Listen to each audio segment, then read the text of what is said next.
Alaikum wa rahmatullah, j'espère que vous allez bien, c'est Salim du site je bosse avec mon voile.fr. Alors comme vous pouvez le voir à l'image, je ne suis pas voilé, pas encore. Donc le postulat du site pour celles qui ne savent pas, c'est de l'activité plutôt, c'est d'accompagner et d'aider les sœurs, les femmes musulmanes qui portent le voile, qui veulent développer une activité et qui n'y arrivent pas pour diverses raisons. Alors, pour celles qui ont déjà visionné mes deux premières vidéos, il me semble que c'était deux vidéos, il y a quelques mois, donc j'ai pas donné signe de vie. C'est normal, parce que j'étais, pour plusieurs raisons. La première, c'est que j'étais en réflexion sur cette activité-là. C'est vrai que j'avais promis de poster, de préparer un e-book avec 100 idées d'activités enfin, les idées d'activité qu'on peut faire en étant une femme française voilée essentiellement.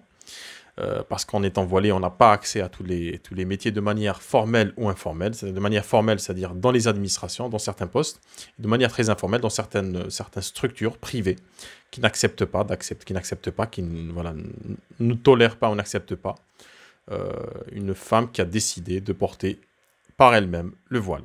Donc, c'est des sujets qui sont un petit peu sensibles, c'est délicat. Parfois, c'est justifié, parfois, ce n'est pas justifié.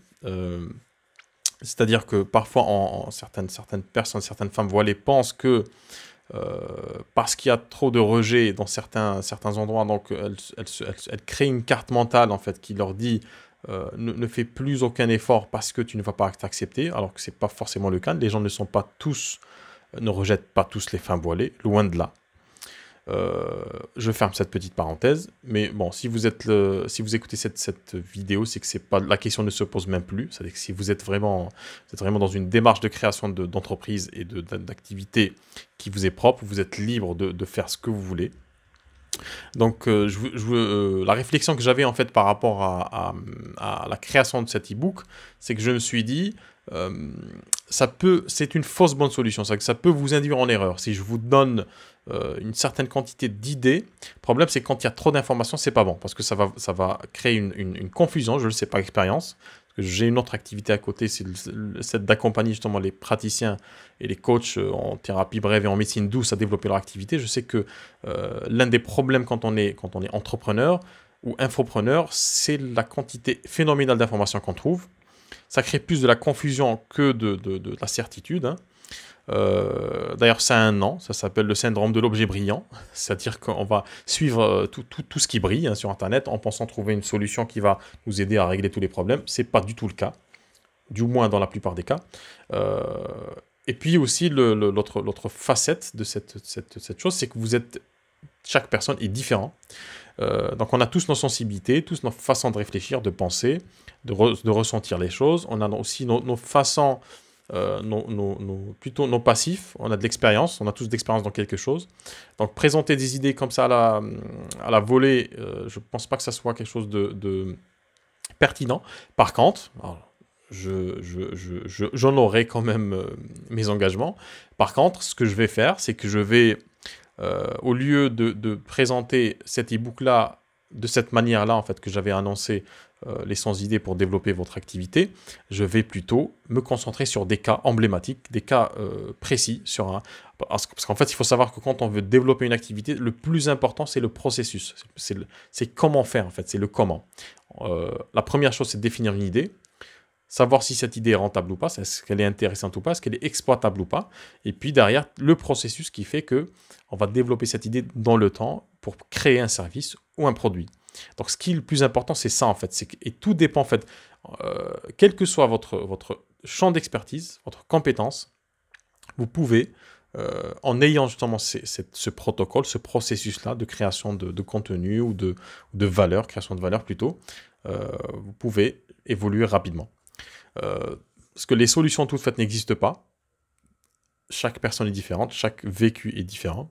Donc c'est important de vous proposer ça. Alors, cette vidéo, pourquoi je l'ai fait, c'était justement pour refaire surface, parce que j'étais un petit peu sur la surface. Première chose. La deuxième chose, c'est que j'avais envoyé un email justement aux personnes qui sont inscrites sur le site je bosse avec mon voile.fr. Je vous conseille vraiment de vous inscrire. Comme ça, parce que en fait, je vais vous envoyer régulièrement du contenu de qualité par mail. Et en fait, moi, ce qui m'intéresse à ce stade, c'est justement de récolter de la donnée, de savoir exactement à quel niveau vous êtes. Le curseur, j'aimerais savoir où est-ce que vous mettez le curseur dans le développement, pardon, de votre activité. Est-ce que vous êtes vraiment au début? Est-ce que c'est au stade de réflexion? Est-ce que vous êtes vraiment avancé? Parce je reçois des emails justement avec des personnes qui sont à des stades très très différents. Donc, ce que j'ai compris en fait, c'est que alors, on est sur des problématiques classique en fait de développement d'activité et on est aussi sur des problématiques beaucoup plus spécifiques aux femmes qui portent le voile, que ce soit au niveau de technique, hein, techniquement, pour démarcher, pour trouver des produits, etc., des fournisseurs ou pour trouver une idée. Et puis on a aussi des problématiques un peu plus générales, c'est-à-dire euh, le manque de confiance en soi. Alors c'est un peu aussi spécifique aux femmes voilées parce que le fait de porter le voile, il y a le regard, qui est un regard qui est pesant. Ça mine le moral, ça ne met pas en confiance. Donc on est doublement sous pression. C'est une double pression en fait. Le fait d'être une femme aussi dans la société, c'est pas évident. C'est vraiment pas évident de porter justement ce poids, justement, etc. Donc c'est un chevauchement de plusieurs contraintes qui sont, dans la plupart du temps, fictives, elles ne sont pas réelles dans le sens où il n'y a pas vraiment une contrainte physique, mais c'est juste de la psychologie, et ça, on peut gérer. Quand on a... Alors, l'idée, c'est pas de rentrer dedans, hein, de se battre avec toute l'humanité, contre toute l'humanité, ou sa moitié, ou son quart, mais plutôt de trouver son chemin, et de se focaliser sur un chemin qui nous est propre. Donc, les problèmes que je relève le plus souvent, c'est le manque de confiance en soi, le manque d'argent. Donc, c'est des personnes qui me disent, donc c'est des femmes qui me disent, j'ai un problème, c'est j'ai pas assez d'argent. Donc ça aussi, on va voir plus tard dans les vidéos que je vais poster. Le problème d'argent, le manque d'idées. Se dit que alors, ça renvoie aussi à une certaine énergie, parce que les personnes ont de l'énergie justement pour développer quelque chose, mais elles ne savent pas quoi faire. Mais on sent que derrière cette question de manque d'idées, il y a une volonté, il y a une rage derrière de vouloir faire quelque chose, mais de ne pas savoir exactement ce qu'on peut faire. Il y a aussi la question de la technique. Donc certaines ont déjà une idée de ce qu'il faut faire ou pas, mais elles sont bloquées par de la technique. Elles se disent, je ne sais pas créer un site internet, je ne sais pas comment démarcher les gens sur internet, je ne sais pas comment me rendre visible, etc., etc. Certaines ont aussi besoin de conseils, d'être épaulées, pas forcément au niveau de la technique, mais au niveau de la stratégie, de savoir comment faire pour développer telle ou telle idée, quelles sont les étapes en fait à faire pour ne pas perdre d'argent et ne pas perdre de temps. Et ça, c'est hyper important d'être économe en temps et en argent parce que vous allez préserver la chose la plus importante que vous avez, c'est votre motivation.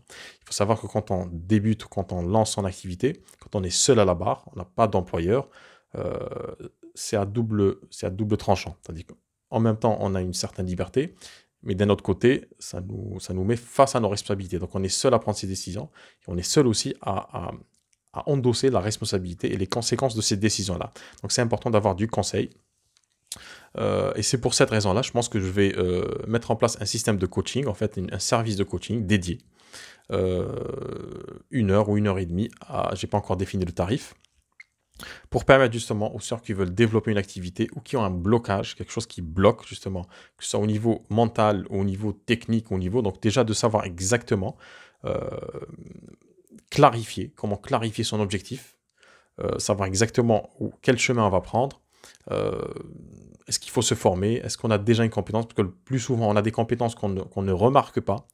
Et aussi, et ça aussi, je le remarque chez beaucoup de personnes, c'est que, enfin, d'entrepreneurs et d'entrepreneuses, c'est que réellement, on sait beaucoup plus ce qu'on pense savoir. Donc, on a plus de compétences qu'on le croit. On a tous des compétences en quelque chose. L'idée, c'est de transformer cette compétence-là et puis peut-être une passion en quelque chose de plus rentable, en fait. Donc, je vous mets un lien en dessous de la vidéo. Vous m'envoyez vos questions, vous me dites quelles sont les choses qui vous bloquent concrètement et quels sont les sujets que vous aimeriez que je traite. D'ici là, je vous dis à bientôt et gardez la pêche. Salam alaikum.